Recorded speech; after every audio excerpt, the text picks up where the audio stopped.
Bueno, y ahora yo les voy a hablar un poquito de lo que es el FLS o unidad de enlace de fractura, que me pidieron las chicas. Primero vamos a arrancar un poquito con qué es un FLS, ¿no? ¿Cómo lo podemos definir? Básicamente como un servicio que es organizativo, multidisciplinario y autónomo, en donde el foco, como vemos ahí, va a estar puesto fundamentalmente en hacer prevención secundaria. O sea que vamos a estar tratando con pacientes que ya vienen fracturados. Eso es importante de tener en cuenta. Y esto es importante básicamente, ¿por qué? Porque normalmente el circuito que se genera con el paciente es, el paciente se fractura, como tiene, digamos, una fractura en agudo, va al hospital, va a la guardia, a veces la atiende algún médico clínico, pero muchas veces termina siendo evaluado por el traumatólogo, que es el que decide qué conducta se va a tomar con ese paciente, si es paciente quirúrgico, tratamiento conservador. ¿Cuál es el tema? Que resuelve el traumatólogo en agudo y después lo da de alta. O sea, porque es como que su parte ya está. El paciente se va de alta sin tener un estudio metabólico y eso hace que, digamos, que se vuelva a fracturar y vuelva a regresar con una segunda fractura por fragilidad. Entonces, lo que viene a hacer un poquito el FLS es justamente tratar de cortar un poco ese circuito. Entonces, lo que se propone al hacer una prevención secundaria es que en algún momento de este circuito el paciente pueda acceder a una valoración ósea como corresponde, ¿sí? Con el especialista que sea. Ah, genial. Gracias, Cecilia. ¿Estamos? Sí. Bárbaro. Paciencia. Ahora no me pasa. Perfecto.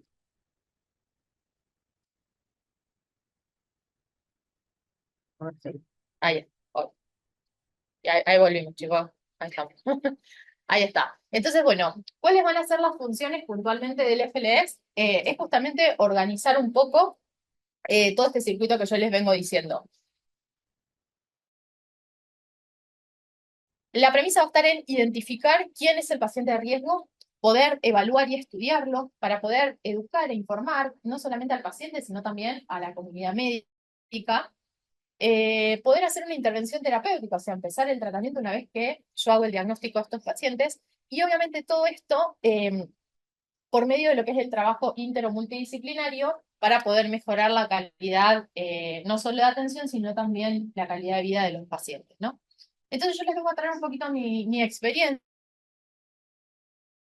Yo soy de Rosario, Santa Fe, Universidad de Santa Fe, vengo de lejos. Es una ciudad hermosa, no sé si alguno estuvo, conocen. Viene con un poquito de mala fama, pero bueno, yo tengo mi corazón ahí, yo me formé ahí, digamos, toda mi formación la hice en esa ciudad, en donde ya hace unos años pude acreditar lo que es el FLS. Entonces les vengo a contar un poquito cómo fue todo este recorrido. Vamos vuelta. Ahí está. Este FLS yo lo implementé en 2021 en un centro privado. Ese es mi equipo. Son todos traumatólogos los que trabajan conmigo mayormente. Me hago cargo yo de lo que es la parte puntualmente de la valoración ósea. Eh, es un equipo chico, si vemos, ¿sí? Y lo traigo justamente un poco a colación por eso, porque acá también vamos a hablar de calidad y no de cantidad, ¿sí? Es un equipo chico, pero que trabaja muy eficientemente, que me derivan un montón los pacientes. Y que por eso, bueno, hemos podido ir mejorando todo lo que es el estándar de calidad, alcanzando hasta el año pasado, porque ahora hay que volver a reacreditarlo, el estándar de plata dentro de lo que es el FLS. En este centro hay aproximadamente 38 traumatólogos, de los cuales 22 hacen miembro inferior, 8 columna y 5 miembro superior, que es el equipo con el que yo más trabajo. Y básicamente tenemos un circuito en el cual ellos identifican las fracturas por fragilidad, me las derivan y a partir de ahí yo hago, bueno, diagnóstico, tratamiento y posteriormente el paciente entra en un circuito en el cual arrancamos con todo lo que es fisioquinesio, tenemos un especialista en tratamiento de dolor y tenemos un equipo de nutricionistas que van también acompañando lo que es el tratamiento de los pacientes. Ahora yo les voy a mostrar los números del FLS. Como verán, me gustan los números. Y esto es importante, o sea, es importante. El tema de los números es importante. Pues yo siempre digo lo que no, o sea, lo que no medimos no lo podemos mejorar. Y a veces esos números son un poco llamativos, pero justamente es lo que nos permite poder ir mejorando en estos servicios. Estos fueron los resultados de los últimos 12 meses, en donde vemos que en la base de datos se ingresaron 208 pacientes, 5 fueron varones y 203 mujeres, cuya edad promedio rondó los 68,7 años. Vemos que los sitios de fractura, por lejos, la fractura que yo más recibo son las vertebrales. En segundo lugar, lo que fue radio cubital, fractura de muñeca. Recién en tercer lugar, fracturas de cadera. Y bueno, ya en menor frecuencia, lo que es tibia, peroné, pelvis y húmero proximal. Esas son las fracturas que yo recibí y atendí en los últimos 12 meses. Si avanzamos un poquito más, de ese grupo que ingresaron, yo lo que quería saber era quiénes tenían factores de riesgo y quiénes no. Y fíjense que un 60% de los pacientes traía algún factor de riesgo. Entonces, ¿cuál fue el factor de riesgo con más prevalencia? La menopausia temprana. En segundo lugar, pacientes tabaquistas. Y acá aparece, obviamente, mi sesgo, corticoides y enfermedades autoinmunes. ¿Sí? Hay un montón de pacientes que quizás vienen a la consulta para control de una artritis, de un lupus o de una patología autoinmune y, por supuesto, entran, digamos, dentro de la evaluación de este tipo de pacientes, ¿no? Pero fíjense qué importante que es que podamos ver los números y medirlos, porque esto acá se traduce a lo que es la, digamos, lo podemos extrapolar a lo que es la práctica nuestra diaria. O sea, si yo veo esto, que de todos los pacientes que recibí, más de la mitad tienen factores de riesgo, y logro identificar esto, ¿sí? Que el factor más prevalente fue la menopausia temprana, o sea, claramente tengo que trabajar con gineco. O sea, eso va a ser tengo que sumar al equipo ginecología o tengo que ir y, digamos, tratar de generar un vínculo ahí para lograr mayor derivación.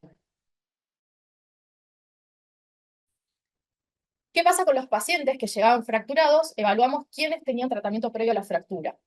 Y vemos que un casi 55% no venían bajo tratamiento, pero un 45% sí.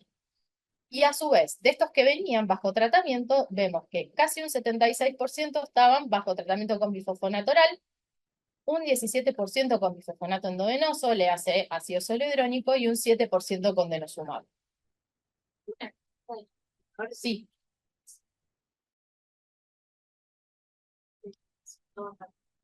sí. Eran firmados por la fractura, también entran pacientes que vos por tuyo ya le pediste la radiografía y como diagnóstico radiológico. Ahora lo vamos a ver. Ahora te voy a mostrar algunos datos más en torno a eso. ¿Qué pasa? Posterior, o sea, cuando pasan por el FLS, se hace la reevaluación, el diagnóstico y demás, fíjense cómo se van modificando los tratamientos. Vemos que claramente son pacientes que están ingresando, la gran mayoría con fracturas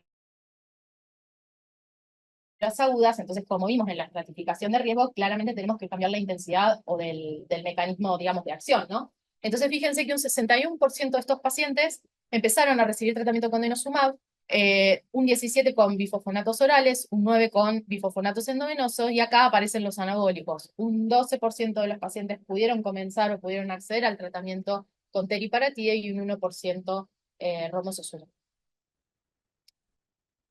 Ahora, un poco en relación a lo que me preguntabas vos. ¿Cuál fue la demora en la derivación posterior a la primera fractura? Esto es un dato clave para saber cómo está funcionando, ¿no? O sea, con qué celeridad puedo yo atender a estos pacientes recientemente fracturados. Y la demora en la derivación posterior a la primera fractura, el promedio fue de 6,43 meses. ¿Qué les parece? ¿Es mucho, es poco, está bien, es aceptable?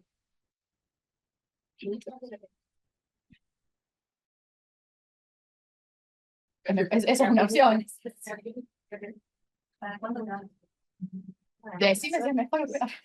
Decime qué te parece ese número, qué te impacta. En realidad el principal punto, por el que tú también tienes la parte privada, y es que mejorar el número ese es el paciente va a salir de trauma, porque lograste la primera etapa. O sea, el trauma dice, vaya para la doctora Clovar. Entonces va al bot y quiere sacar el turno con Clovar. Y va a decir, de acá 3 meses. Seguimos, Popularidad. vale, ahí estamos. En realidad deberíamos haber sacado quizás la mediana, hubiera sido un poquito mejor, porque fíjense los extremos de estos valores. Yo tengo que el paciente, ya, Ahí va. ahí estamos. Perdón, pero también habría que saber si la demora no fue derivada de la demora del sistema. Sí, para mí Claro. el sistema puede ser. Ahora les voy a responder. A ver, Se están adelantando. todos los números. Fíjense que tenemos que el que más demoró en llegar fueron 60 meses, o sea, 5 años. Pero el que menos fue un mes. Entonces, ¿cómo leemos y cómo interpretamos estos datos? Eso te lo voy a decir porque yo tengo el diario del lunes, son mis datos. El paciente que llegó 5 años después, obviamente, es el paciente que yo identifico, yo soy reumatóloga, entonces quizás la derivación, más allá del FLS, o sea, el tipo de pacientes que yo recibo es por ahí un poco diferente al grupo de endocrinos, donde quizás dependen más de la derivación. A mí me consultan por dolor, a mí me consultan por patología musculoesquelética, entonces tengo, digamos, estoy pesquisando todo el tiempo. Quizás viene un paciente con una gonalgia y en el interrogatorio no hay chances, digamos, de que se libre de que le pregunte por en qué situación se encuentra su metabolismo óseo. Entonces me pasó, que esto lo decidí yo y me hago cargo, por supuesto, de que hay pacientes que quizás en el interrogatorio surge que, como esta paciente que yo les presenté antes, se fracturó hace 5 años. Entonces uno dice, bueno, ¿qué factores de riesgo? ¿La ingreso? ¿No la ingreso? Si es una paciente a la cual yo voy a tratar, voy a diagnosticar, voy a seguir a largo plazo. Yo decidí ingresarla. Entonces eso claramente es lo que me está modificando mucho ese tema. Pero yo decidí ingresarla por una cuestión de, ok, la paciente está fracturada. No, ¿no? Debería. debería. Nosotros también nos gusta lo mismo. Debería. Y después los pacientes que llegaron al mes son básicamente los pacientes con los que yo vengo trabajando codo a codo con traumato, que ya saben, con los que hice un trabajo muy fino y que saben que cualquier fractura vertebral la tienen que derivar para hacer una valoración ósea. Entonces eso acorta mucho la brecha, ¿no? Pero es una realidad también que estas cosas las vamos viendo una vez que en el día a día, ¿sí? O sea, no fueron cosas que yo podía ver, o sea, creo que no podía prever que iba a suceder esto cuando acredité la primera vez. Entonces, es como que uno va identificando las dificultades en la medida que va transitando un poco el camino, ¿no? Y con el diario del lunes siempre es más fácil. Por eso a mí me gusta mostrarlo. Y me hago cargo de la decisión de incorporar a esos pacientes. Obviamente, acá está mi foco a mejorar, sin dudas. Y debería limpiarlo, pero es, digamos, un número que está bastante sucio, ¿no? Y también, como decía Celina, es el tema, porque uno dice, bueno, ok, yo tengo que achicar esa brecha. ¿Cómo lo hago? O sea, uno tiene que ir desarrollando determinadas estrategias como para decir, bueno, yo también tengo que garantizar que el paciente llegue, porque es exactamente lo que dice Celina. Si yo tengo al traumatólogo súper comprometido en la derivación, pero cuando pide un turno conmigo se lo dan a 4 meses, y claramente esto va a desmejorar. Entonces, para poder achicar esa brecha, una de las estrategias que desarrollamos fue yo dejar un margen de 1 hora y media y trabajar en el consultorio pegado a uno de los especialistas de columna que más me dio. Entonces ahí logramos achicar mucho más. Pero también, no sé si hay chances de limpiar mucho ese número cuando uno recibe pacientes que ya vienen, digamos, fracturados y que no tenían el diagnóstico, que no tienen seguimiento y que no se empieza a partir de ahora a seguir, ¿no? Entonces yo lo que vi con estos datos fue que había logrado una muy buena derivación de traumatos, porque fíjense que son muchos los pacientes, ¿sí? Que me han derivado con fracturas con fractura, es un buen número. Que por suerte, dentro de mi grupo de pacientes, tenemos un buen acceso a densitometrías, a laboratorios fotocálcicos, o sea, tengo todos los elementos que necesito para hacer una correcta valoración. Y que a su vez podíamos hacer un buen seguimiento de los pacientes en tratamiento a lo largo del tiempo. ¿Qué nos dificultó un poquito más? O sea, ¿qué era lo que teníamos que mejorar? por un lado, la comunicación y la integración con otras especialidades, ¿sí? Como les mostraba, por ejemplo, trabajar con gineco. O sea, ese número ahí me dio en la cara. O sea, es empezar a trabajar con gineco, ¿no? Y tratar, obviamente, de a poco de ir incorporando todas las especialidades relacionadas a todo lo que explicó Ceci en relación a osteoporosis secundaria, ¿sí? Trabajar con gastro para pacientes con síndromes de mala absorción, enfermedad celíaca, trabajar, no sé, con el grupo de clínicos o de infectólogos que hagan HIV, porque sabemos que la terapia antirretroviral también tiene impacto, trabajar con mujeres pre o posmenopáusicas, exacto, que estén con inhibidores de aromatasa, tratar de identificar todos esos grupos de riesgo y ponernos en contacto, ¿no? El registro y la carga de datos, que eso es un dolor de cabeza, porque no es algo que esté, digamos, consensuado, ni hay una única forma de hacerlo. Y fue algo que, esto yo lo acredité en 2021, lo fui cambiando año a año. Al principio había armado un Excel que era imposible, era larguísimo.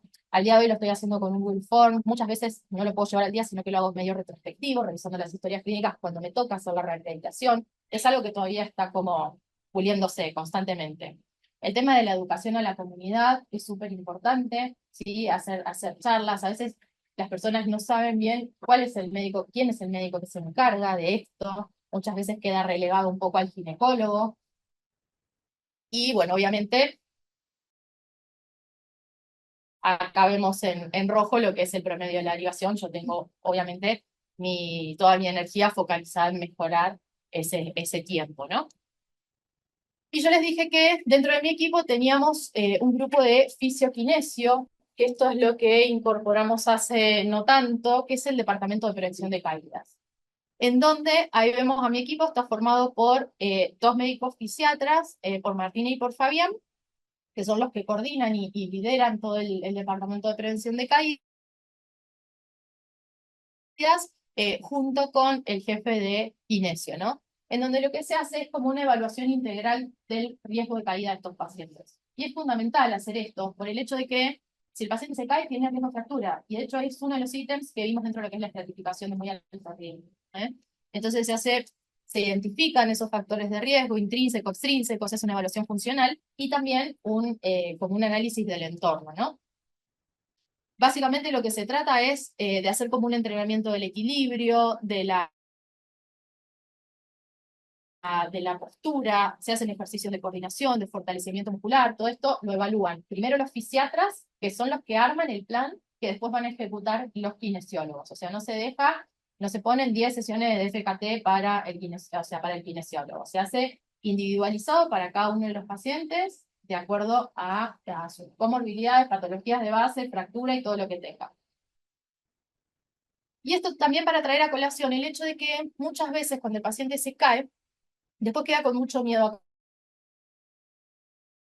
caerse. Entonces empieza a limitar las actividades diarias. Y eso tiene como un doble impacto. Por un lado, tiene un impacto, si se quiere, biológico, en donde se genera una debilidad muscular, el paciente empieza a perder músculo, o sea, y todo esto lleva a un círculo negativo en el cual tiene más chances de caerse. Y por otro lado, es el impacto también que esto genera a nivel de su salud mental, porque quedan con mucho miedo, se aíslan, dejan de asistir a eventos sociales, y todo eso se deprimen un montón. ¿Sí? Es muy común de ver pacientes a veces jóvenes, de 60, de 50, ¿sí? Que están súper deprimidos por haber tenido una fractura y quedan con mucho miedo a salir, sobre todo, ¿no? Y esto, bueno, es algo de lo que yo les decía recién, de que se trabaja un poco todo lo que es la parte de, dentro de lo que es prevención de caídas, de hacer ajustes dentro de la casa para justamente minimizar este riesgo, ¿no? Entonces, básicamente, este circuito con el FLS, tenemos que la paciente, quedaría algo así, la paciente se fractura, va a la guardia, es evaluada por traumatólogo, y el traumatólogo es el que decide derivarlo para lo que es la valoración ósea. Entonces, a este paciente le vamos a pedir densitometría ósea, laboratorio, radiografía, cargamos los datos, idealmente en esa base de datos, la paciente inicia tratamiento, se deriva a todo lo que es este departamento de prevención de caídas, se arranca todo lo que es la terapia de rehabilitación, y también en paralelo, como les dije antes, trabajamos con el equipo de nutrición para poder hacer un abordaje como un poco más holístico, integral de todos estos pacientes, ¿no? Y de esa manera disminuimos el riesgo de una nueva fractura por fragilidad. Y todo esto, bueno, obviamente no se puede lograr solo, sino que necesitamos todo un equipo que trabaje y acompañe todo este circuito, ¿no? Así que, bueno, esa es un poco la experiencia. No sé si tienen alguna duda, alguna pregunta. Estamos